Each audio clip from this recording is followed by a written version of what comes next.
آئیے کتاب رحمت سورہ الکہف اٹھائیں۔ اللہ تعالیٰ نے ایک واقعہ بیان کیا ہے حضرت موسیٰ اور حضرت خضر علیہ السلام کا، کہ حضرت موسیٰ علیہ السلام عزم مصمم کر کے جب چلے تو اللہ فرماتا ہے کہ ہم نے حضرت موسیٰ علیہ السلام کو جس بندے کی نشانی بتائی تھی وہ بندہ ان کو وہاں مل گیا۔ سفید چادر اوڑے حضرت خضر علیہ السلام وہاں لیٹے ہوئے تھے، تو یہ جا کے ان کے پاس کھڑے ہو گئے کہ حضرت میں آپ کی خدمت میں اس لیے آیا ہوں کہ اللہ نے آپ کو جو خصوصی علم عطا کیے ہیں میں ان کو سیکھنے کی غرض سے آپ کی چوکھٹ پہ آیا ہوں۔ کہا تم میرے ساتھ صبر نہیں کر پاؤ گے، معاملے مشکل ہیں، سفر دشوار ہے، منزل کٹھن ہے، اور میرے معاملات ایسے ہیں کہ تم اعتراض کرو گے اس کے بغیر تم رہ نہیں سکتے۔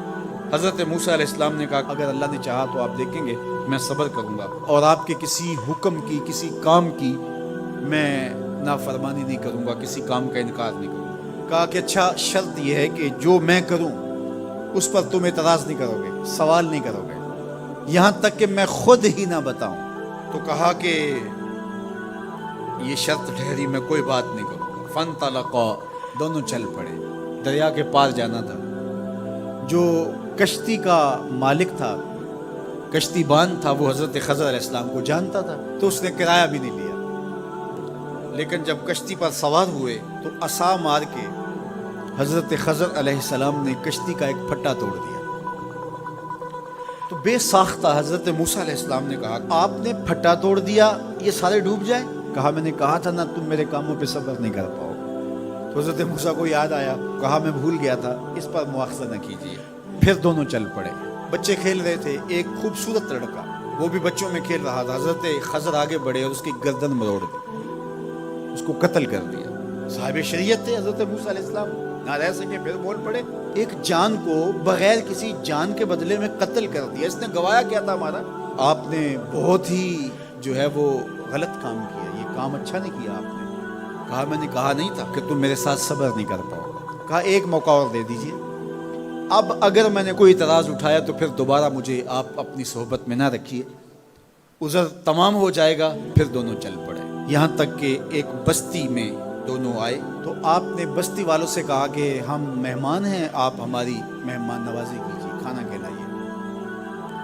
تو انہوں نے انکار کر دیا، کہا کہ ہم تو آپ کو بلایا نہیں ہے، آپ خود آئے ہیں، آپ اپنے کھانے کا خود انتظام کیجیے۔ گزر رہے تھے گلی سے تو ایک دیوار گرنا چاہ رہی تھی، تو جلدی سے اس دیوار کو مرمت کر دیا۔ کہا حضرت ہم اگر چاہتے تو اس پہ اجر لے سکتے تھے، انہوں نے ہمیں کھانا تک نہیں دیا اور ہم ان کی دیواریں سیدھی کر رہے ہیں۔ کہا اب تمہاری میری جدائی ہو گئی، تم نے یہ بھی اعتراض کر دیا۔ تو انہیں یاد آیا کہ وہ یہ بھی اعتراض ہو گیا، اب میں تمہیں بتاتا ہوں کہ یہ 3 کام میں نے کیوں کیے۔ اللہ اکبر۔ اب سنیے، قرآن ہمیں بتاتا ہے کہ ظاہری علم بھی ہوتا ہے لیکن کوئی باطنی علم بھی ہوتا ہے۔ کہا وہ پہلی بات کشتی والی سنو، یہ 2 مسکین بچوں کی کشتی تھی، ان کے گھر کا چولہا اس کی کمائی سے جلتا تھا۔ دریا کنارے کنارے ایک ظالم بادشاہ رہا تھا جو لوگوں کی کشتیاں چھین رہا تھا، ہم نے تھوڑا سا عیب لگا دیا، وہ ٹوٹی کشتی چھوڑ کے چلا گیا۔ اب وہ تھوڑے سے پیسے لگا کے کشتی مرمت کرا لیں گے، گھر کا چولہا جلتا رہے گا، بتاؤ اچھا کیا یا برا کیا؟ کہا رہی بات اس بچے کی جس کو ہم نے قتل کیا، اس کے ماں باپ مومن تھے، نیک تھے، صالح تھے، بچے نے بڑا ہو کے بہت برا ہونا تھا، ہم نے اس کو قتل کر دیا، اللہ اس کے بدلے ان کو بہتر اولاد دے گا۔ علماء تفسیر نے لکھا ہے اس بچے کے بدلے میں اللہ نے ان والدین کو ایک بیٹی عطا کی جس کی نسل سے 70 نبی پیدا ہوئے۔ دیوار کی کہانی بھی سن لیجیے، یہ شہر کے 2 یتیم بچوں کی دیوار تھی اور اس کے نیچے ان کا خزانہ تھا اور ان کا باپ بڑا نیک تھا۔ خزانہ دیوار کے نیچے ہے، دیوار گرنا چاہ رہی ہے، کسی معمولی دھکے سے گر جاتی۔ 2 ہی صورتیں تھیں، یا وہ بچے خود اپنا خزانہ اٹھا لیتے یا لوگ اٹھا کے لے جاتے۔ لوگ اٹھا کے لے جاتے پھر بھی ہاتھ میں کچھ نہ آیا، اور اگر وہ خود اٹھا لیتے تو بچے ہیں، بچپنے کی وجہ سے وہ اس کو اڑا دیتے۔ تو ہم نے اس کے اوپر دیوار کھڑی کر دی، جب تک وہ اس قابل نہیں ہو جاتے کہ یہ خزانہ نکال کے اس کو صحیح مصرف پہ لگا سکیں، اتنی دیر تک دیوار گرے گی نہیں۔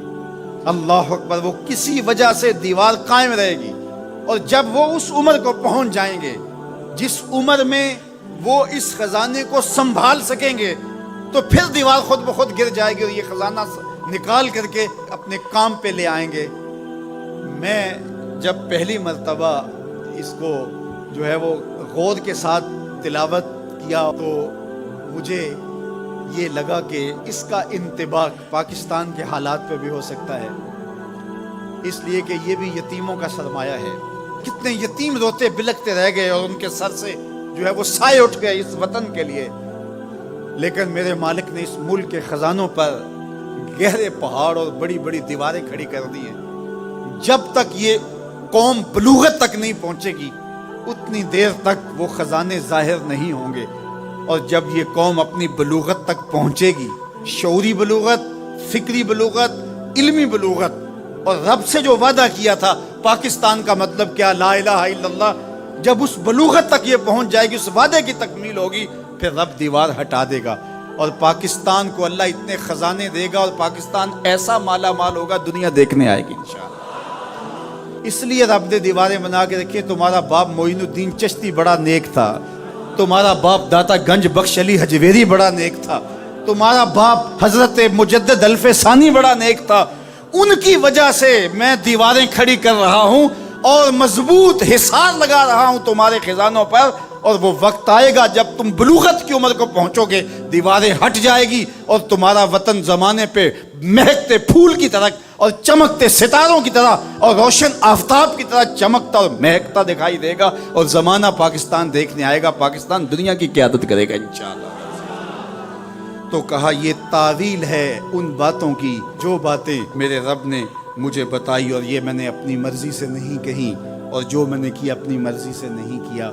تو یہ باطنی باتیں ہیں، شاید یہ باطنی باتوں کے جوش میں یہ بات بھی میں کر گیا۔ وہ کیا کسی نے کہا تھا کہ بھری محفل میں ایک راز کی بات کہہ دی، بڑا بے ادب ہوں سزا چاہتا ہوں۔